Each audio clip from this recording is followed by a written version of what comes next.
காதலிக்கிறேன்னு சொன்னாலும் யாருக்குமே கோவம் வரல. ஏன் கோவம் வந்துச்சா? கோவம் வரணும்.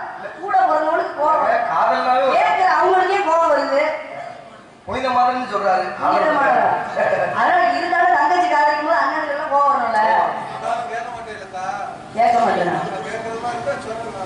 அப்ப கோவம் வந்துச்சு. நீங்க இதெல்லாம் கேட்டீங்களே, நான் யாருக்காக காதலிச்சேன்னு கேட்டீங்களா? யாருக்காக காதலிக்கிறேன்? உங்க எல்லாருக்காக தான் காதலிக்கிறேன். ஆமா, நாளைக்கே முருகருக்கும் எனக்கும் கல்யாணம் நடந்துருச்சுன்னு வச்சுக்கோங்க. நீங்க எல்லாரும் என் கல்யாணத்துக்கு வந்தீங்கன்னா உங்க எல்லாருக்கும் ஓடு கொடுத்து அனுப்புவேன். இந்த திருவோடவா எதுக்கு பிச்சை எடுக்கிறதுக்கா? அப்படி மனசா எனக்கு கிடையாது. என் கல்யாணத்துக்கு நீங்க எல்லாரும் வந்தீங்கன்னா அந்த சிலோகத்துல இருக்கே 21,600 தங்க ஓடு, அந்த தங்க ஓட்டுல ஒன்னொன்னா உங்க எல்லாருக்கும் எடுத்து கொடுப்பேன். உண்மைதான், கரண்ட் போயிடுச்சுருந்தா பொய் நினைக்காதீங்க. ஆனா நீங்க எல்லாரும் சந்தோஷமா இருக்கணும். அதுக்காக நான் கல்யாணம் பண்ணிக்கிறேன். தெரியுமா? எப்பேற்பட்ட காதல். எனக்கு எத்தனை வயசுல காதலிச்சு? நீங்களே எத்தனை வயசுல காதலிச்சீங்க?